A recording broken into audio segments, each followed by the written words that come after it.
जिस उपदेश से राम जी को राजकुमार भगवान राम बने, वो उपदेश आप सुन रहे हैं। कितना ऊंचा ग्रंथ है। इसको वाल्मीकि रामायण भी बोलते, योग वशिष्ठ महारामायण भी बोलते। राम तीर्थ ने इसी का बार बार अध्ययन किया था।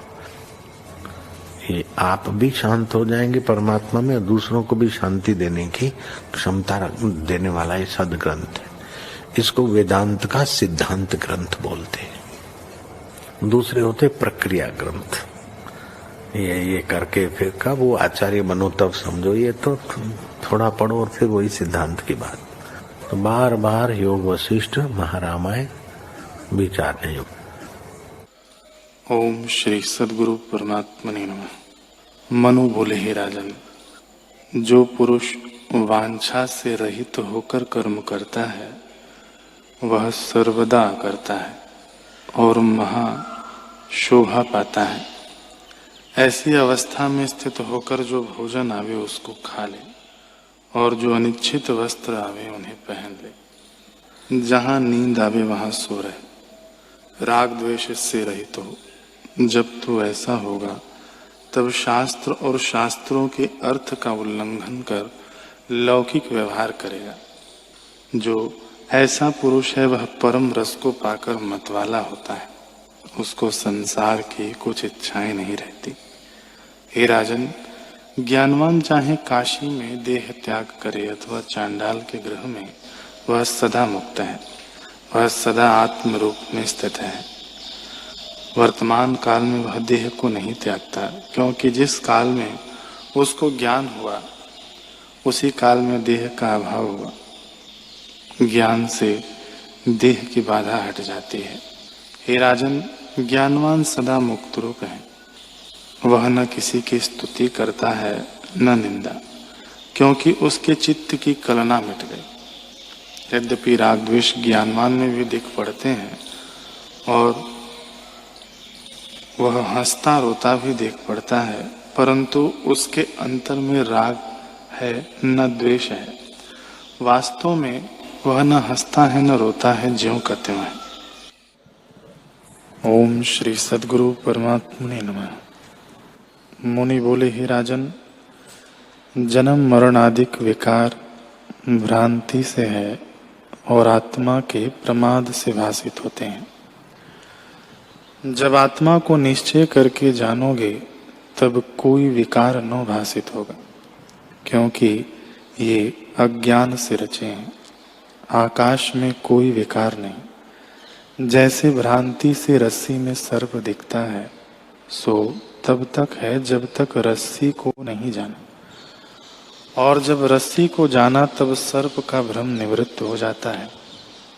वैसे ही जन्म मरण आदि विकार आत्मा में तब तक दिखते हैं जब तक आत्मा को नहीं जाना।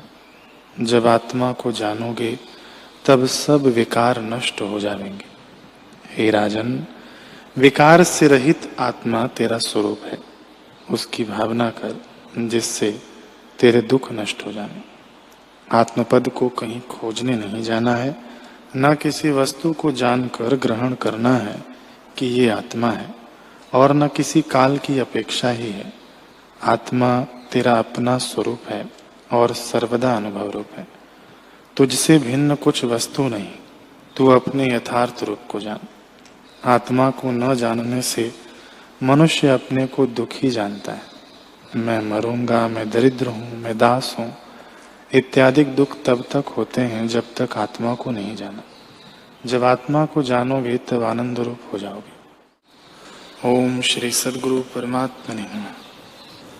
मुनि बोले, हे राजन, ज्ञानवान सर्वदा नमस्कार करने और पूजने योग्य है। जिस स्थान में ज्ञानवान बैठता है उस स्थान को भी नमस्कार है। जिससे बोलता है उस जिह्वा को भी नमस्कार है। जिस पर ज्ञानवान दृष्टि डालता है उसको भी नमस्कार है। वह सबका आश्रय है। हे राजन, जैसे ज्ञानवान की दृष्टि से आनंद मिलता है, वैसे ही आनंद तप, दान और यज्ञ आदि कर्मों से भी नहीं मिलता। ऐसी दृष्टि और किसी की नहीं होती जैसी संत की दृष्टि है। वह ऐसे आनंद को पाता है जिसमें वाणी की गति नहीं। जो पुरुष संत की दृष्टि को पाकर सुखी होता है, उससे लोग दुख नहीं पाते और लोगों से वह दुखी नहीं होता। वह न किसी का भय करता है, न किसी का हर्ष करता है। हे राजन, सिद्धि पाने का सुख अल्प है, क्योंकि उड़ने की सिद्धि पाई तो अनेक पक्षी उड़ते फिरते हैं। इससे आत्मज्ञान तो नहीं मिलता, और आत्मज्ञान बिना शांति नहीं होती। जब आत्मज्ञान प्राप्त होता है तब जरा मृत्यु आदि दुख से मुक्त होता है और कोई दुख नहीं रहता। जैसे पिंजड़े से छूटा सिंह फिर पिंजड़े के बंधन में नहीं पड़ता, वैसे ही वह पुरुष अज्ञान रूपी पिंजड़े में नहीं फंसता।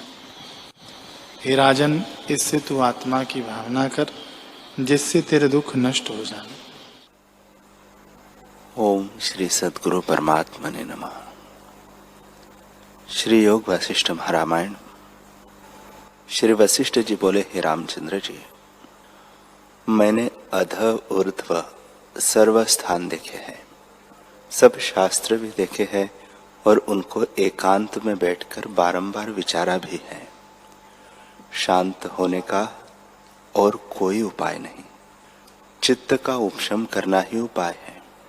जब तक चित्त दृश्य को देखता है तब तक शांति प्राप्त नहीं होती, और जब चित्त उपशमता को प्राप्त होता है तब उस पद में विश्राम पाता है जो नित्य शुद्ध सर्वात्मा और सबके हृदय में चेतन आकाश परम शांत रूप है। हे रामचंद्र जी, हृदय आकाश में जो चेतन चक्र है, अर्थात जो ब्रह्माकार वृत्ति है, उसकी ओर जब मन का तीव्र संवेग हो तब सभी दुखों का अभाव हो जावे। मन का मनन भाव उसी ब्रह्माकार वृत्ति रूप चक्र से नष्ट होता है। हे रामचंद्र जी, संसार के भोग जो मन से रमणीय भासते हैं, वे जब रमणीय न भासे तब जानिए कि मन के अंग कटे। जो कुछ अहम त्वम अधिक शब्दार्थ भासते हैं, वे सब मनोमात्र है। जब दृढ़ विचार करके इनकी अभावना हो तब मन की वासना नष्ट हो। जैसे हंसिये से खेती कट जाती है, तैसे ही वासना नष्ट होने से परम तत्व शुद्ध भासता है। जैसे घटा के अभाव हुए शरतकाल का आकाश निर्मल भासता है, तैसे ही वासना से रहित मन शुद्ध भासेगा। हे रामचंद्र जी, मन ही जीव का परम शत्रु है और इच्छा संकल्प करके पुष्ट हो जाता है। जब इच्छा कोई न उपजे तब आप ही निवृत्त हो जाएगा। जैसे अग्नि में काष्ठ डालिए तो वह बढ़ती जाती है, और यदि न डालिए तो आप ही नष्ट हो जाती है। हे रामचंद्र जी, इस मन में जो संकल्प कल्पना उठती है उसका त्याग करो, तब तुम्हारा मन स्वतः नष्ट होगा। जहां शस्त्र चलते हैं और अग्नि लगती है, वहां शूरमा निर्भय होके जा पड़ते हैं और शत्रु को मारते हैं। प्राण जाने का भय नहीं रखते तो तुमको संकल्प त्यागने में क्या भय होता है। हे रामचंद्र जी, चित्त के फैलाने से अनर्थ होता है और चित्त के अस्फुरण होने से कल्याण होता है। यह वार्ता तो बालक भी जानता है। जैसे पिता बालक को अनुग्रह करके कहता है, तैसे ही मैं भी तुमको समझाता हूं कि मन रूपी शत्रु ने भय दिया है, और संकल्प कल्पना से जितनी आपदाएं हैं वे मन से उपजी है। जैसे सूर्य की किरणों से मृग तृष्णा का जल दिखता है, तैसे ही सब आपदा मन से दिखती है। जिनका मन स्थिर हुआ है उनको कोई क्षोभ नहीं होता।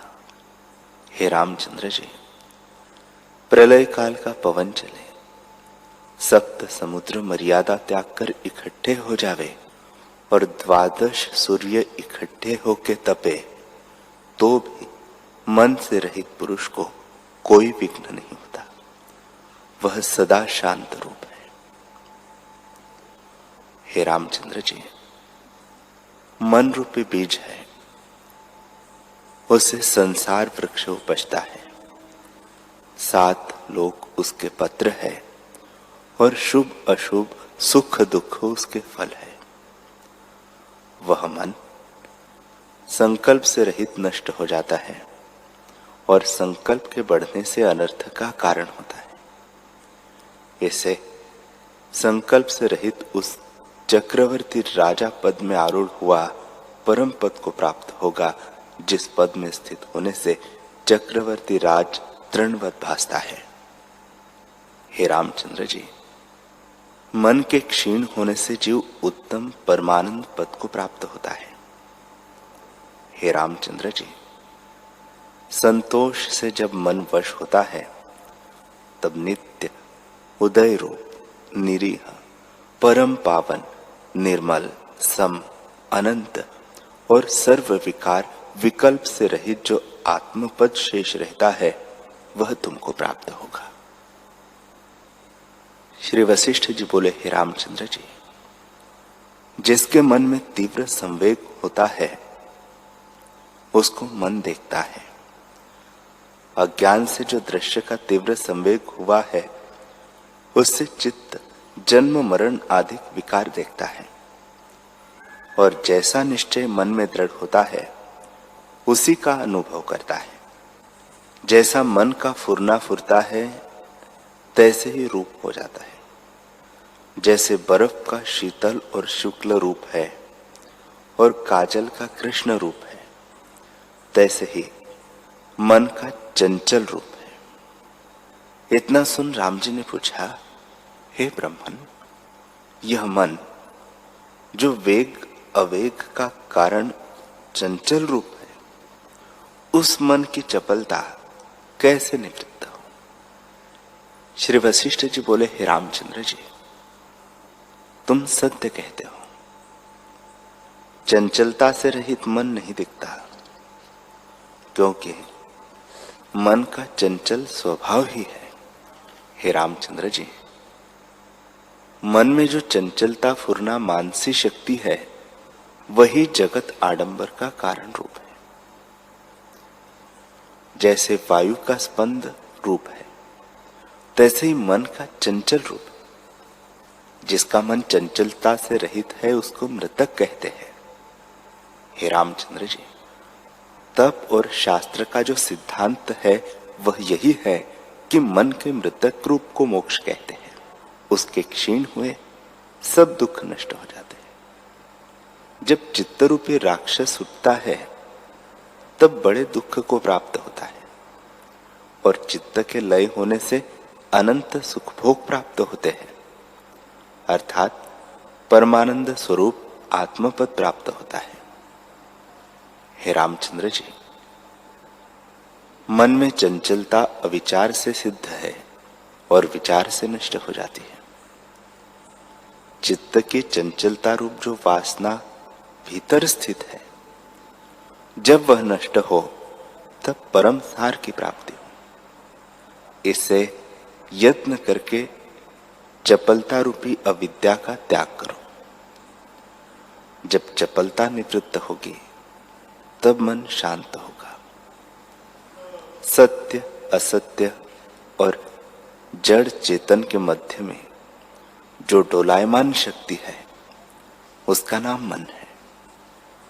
जब यह तीव्रता से जड़ की ओर लगता है तब आत्मा के प्रमाद से जड़ रूप हो जाता है, अर्थात अनात्मा में आत्म प्रतीति होती है। और जब विवेक विचार में लगता है तब उस अभ्यास से जड़ता निवृत्त हो जाती है और केवल चेतना आत्म तत्व भासता है। जैसा अभ्यास दृढ़ होता है तैसा ही अनुभव इसको होता है, और जैसे पदार्थ की एकता चित्त में होती है, अभ्यास के वश से तैसा ही रूप चित्त का हो जाता है। हे रामचंद्र जी, जिस पद के निमित्त मन यत्न करता है उस पद को प्राप्त होता है और अभ्यास की तीव्रता से भावित रूप हो जाता है।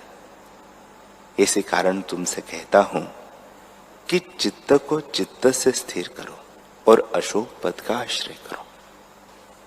जो कुछ भाव अभाव रूप संसार के पदार्थ है वे सब मन से उपजे हैं।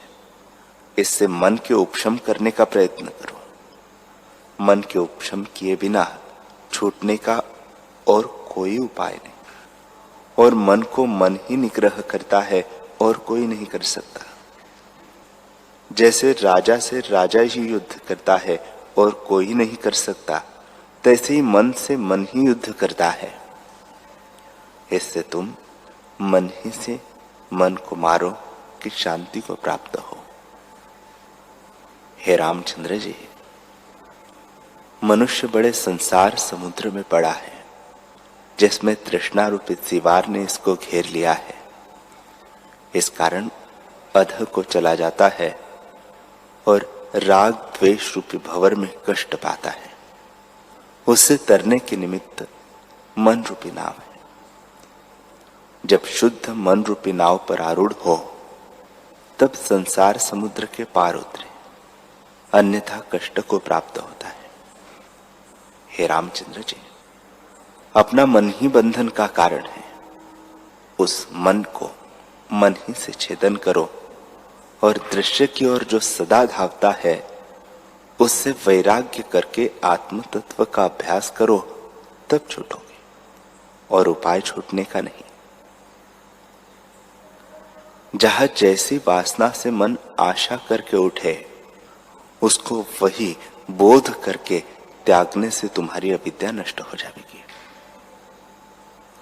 हे रामचंद्र जी, जब प्रथम भोगों की वासना का त्याग करोगे तब यत्न बिना ही जगत की वासना छूट जाएगी। जब भाव रूप अभाव जगत का त्याग किया तब निर्विकल्प सुखरूप होगा। जब सब दृश्य भाव पदार्थों का अभाव होता है तब भावना करने वाला मन भी नष्ट हो जाता है। हे रामचंद्र जी, जो कुछ संवेदन फुरता है उस संवेदन का होना ही जगत है, और असंवेदन होने का नाम निर्वाण है। संवेदन होने से दुख है। इससे प्रयत्न करके संवेदन का अभाव ही कर्तव्य है। जब भावना की अभावना हो तब कल्याण हो। जो कुछ भाव अभाव पदार्थों का राग द्वेष उठता है वह मन के अबोध से होता है, पर वे पदार्थ मृग तृष्णा के जलवत मिथ्या है। इससे इनकी आस्था को त्याग करो। ये सब अवस्तु रूप है और तुम्हारा स्वरूप नित्य तृप्त अपने आप में स्थित है। श्री वशिष्ठ जी बोले, हे रामचंद्र जी, यह वासना भ्रांति से उठी है। जैसे आकाश में दूसरा चंद्रमा भ्रांति से भासता है, तैसे ही आत्मा में जगत भ्रांति से भासता है। इसकी वासना दूर से त्याग करो। हे रामचंद्र जी, जो ज्ञानवान है उनको जगत नहीं भासता, और जो अज्ञानी है उनको अविद्यमान ही विद्यमान भासता है, और संसार नाम से संसार को अंगीकार करता है। ज्ञानवान सम्यक दर्शी को आत्म तत्व से भिन्न सब अवस्तु रूप भासता है। जैसे समुद्र द्रवता से तरंग और बुदबुदे होकर भासता है, परंतु जल से भिन्न कुछ नहीं, तैसे ही अपने ही विकल्प से भाव अभाव रूप जगत देखता है, जो वास्तव में असत्य रूप है, क्योंकि आत्म तत्व ही अपने स्वरूप में स्थित है, जो नित्य शुद्ध सम और अद्वैत तुम्हारा अपना आप है। न तुम करता हो न अकर्ता हो। कर्ता और अकर्ता, ग्रहण त्याग भेद को लेकर कहता है। दोनों विकल्पों को त्याग कर अपने स्वरूप में स्थित हो और जो कुछ क्रिया आचार अप्राप्त हो उनको करो, पर भीतर से अनासक्त रहो। अर्थात अपने को कर्ता और भोक्ता मत मानो, क्योंकि कर्तव्य आदि तब होते हैं जब कुछ ग्रहण व त्याग करना होता है, और ग्रहण त्याग तब होता है जब पदार्थ सत्य भासते हैं, पर ये सब पदार्थ तो मिथ्या इंद्रजाल की मायावत है। हे रामचंद्र जी, मिथ्या पदार्थों में आस्था करना और उसमें ग्रहण और त्याग करना क्या है? सब संसार का बीज अविद्या है, और वह अविद्या स्वरूप के प्रमाद से अविद्यमान ही सत्य की नई भासती है। हे रामचंद्र जी, चित्त में चैतन्य में वासना फुर्ती है, सो ही मोह का कारण है। संसार रूपी वासना का चक्र है। जैसे कुम्हार चक्र पर चढ़ा के मृत्तिका से अनेक प्रकार के घट आदि बर्तन रचता है, तैसे ही चित्त से जो चैतन्यमय वासना फुर्ती है वह संसार के पदार्थों को उत्पन्न करती है। यह अविद्या रूपी संसार देखने मात्र बड़ा सुंदर भासता है, पर जैसे बांस बड़े विस्तार को प्राप्त होता है और भीतर से शून्य है, तैसे ही यह भी भीतर से शून्य है। और जैसे केले का वृक्ष देखने को विस्तार सहित भासता है और उसके भीतर सार कुछ नहीं होता, तैसे ही संसार असार रूप है। जैसे नदी का प्रवाह चला जाता है, तैसे ही संसार नाश रूप है। हे रामचंद्र जी, इस अविद्या को पकड़िए तो कुछ ग्रहण नहीं होता। कोमल भासती है पर अत्यंत क्षीण रूप है, और प्रकट आकार भी दृष्टि आते हैं, पर मृत तृष्णा के जल समान असत्य रूप है। अविद्या माया जिससे यह जगत उपजता है, कहीं विकार है, कहीं स्पष्ट है और कहीं दीर्घ रूप भासती है, और आत्मा से व्यतिरेक भाव को प्राप्त होती है। जड़ है परंतु आत्मा की सत्ता को पाके चेतन होती है, और चेतन रूप भासती है तो भी असत्य रूप है। एक निमेष के भूलने से वह बड़े भ्रम को दिखाती है। जहां निर्मल प्रकाश रूप आत्मा है, उसमें दम दिखाती कि मैं आत्मा को नहीं जानती। जैसे उल्लूक को सूर्य में अंधकार भासता है, तैसे ही मूर्खों को अनुभव रूप आत्मा नहीं भासता, जगत भासता है जो असत्य रूप है। जैसे मृग तृष्णा की नदी विस्तार सहित भासती है, तैसे ही अविद्या नाना रंग विलास विकार विषम सूक्ष्म कोमल और कठिन रूप है, और स्त्री किनाई चंचल और क्षोभ रूप सर्पिणी है, जो तृष्णा रूपी जिह्वा से मार डालती है। वह दीपक की शिखावत प्रकाशमान है। जैसे जब तक स्नेह होता है तब तक दीप शिखा प्रज्वलित होती है, और जब तेल जल चुक जाता है तब निर्वाण हो जाती है। तैसे जब तक भोगों में प्रीति है तब तक अविद्या वृद्धि है, और जब भोगों से स्नेह क्षीण होता है तब नष्ट हो जाती है। राग रूपी अविद्या तृष्णा बिना नहीं रहती, और भोग रूप प्रकाश बिजली की नाई चमत्कार करती है। इनके आश्रय में जो कार्य करो तो नहीं होते, क्षण भंगु रूप है। जैसे बिजली मेघ के आश्रय है, तैसे ही अविद्या मूर्खों के आश्रय रहती है और तृष्णा देने वाली है। भोग पदार्थ बड़े यत्न से प्राप्त होते हैं, और जब प्राप्त हुए तब अनर्थ उत्पन्न करते हैं। जो भोगों के निमित्त यत्न करते हैं उनको धिक्कार है, क्योंकि भोग बड़े यत्न से प्राप्त होते हैं और फिर स्थिर नहीं रहते, बल्कि अनर्थ उत्पन्न करते हैं। उनकी तृष्णा करके जो भटकते हैं वे महामूर्ख हैं। हे राम जी, जो जो इनका स्मरण होता है त्यों त्यों अनर्थ होते हैं, और जो जो इनका विस्मरण होता है त्यों त्यों सुख होता है। इस कारण अत्यंत सुख का निमित्त इनका विस्मरण है और स्मरण दुख का निमित्त है।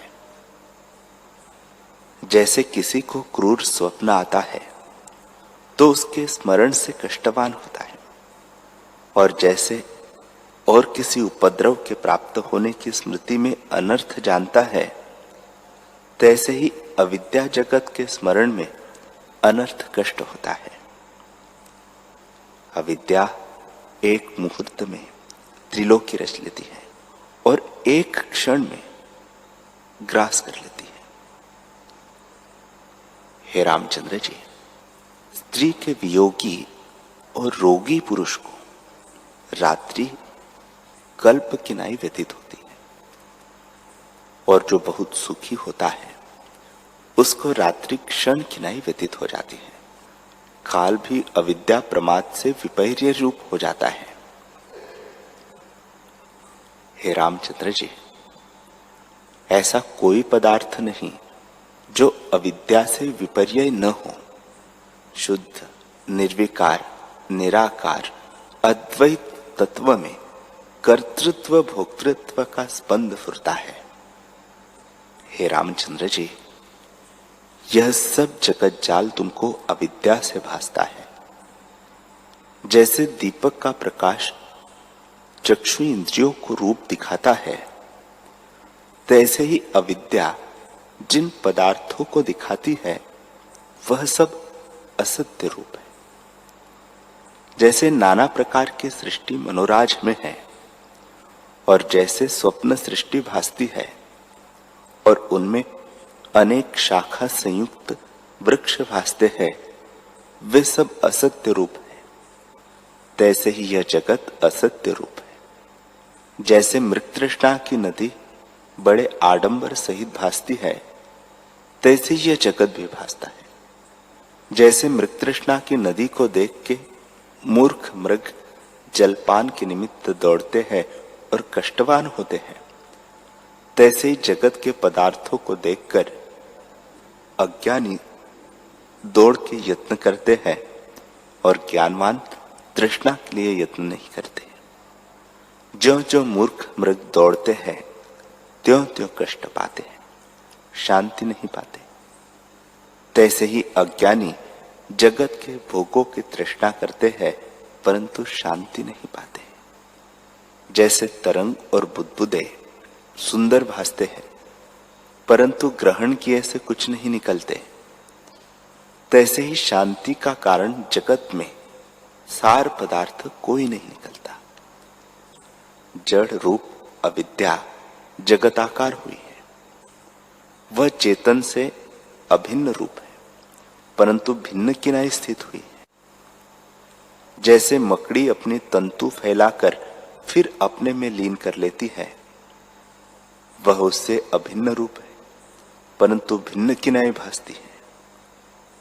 और जैसे अग्नि से धूम निकलकर बादल का आकार हो रस खींचता है और मेघ होकर वर्षा करता है, तैसे ही अविद्या आत्मा से उपजकर और आत्मा की सत्ता पाकर जगत रचती है।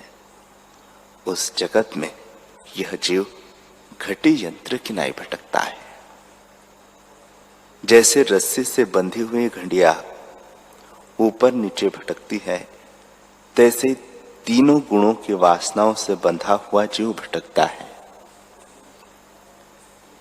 जैसे कीचड़ से कमल की जड़ उपजती है और उसके भीतर छिद्र होते हैं, तैसे ही अविद्या रूपी कीचड़ से यह जगत उपजा है और विकार रूपी दृश्य इसमें छिद्र है, सारभूत इसमें कुछ भी नहीं।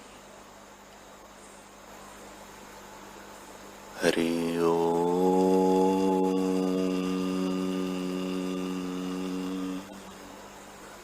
हरि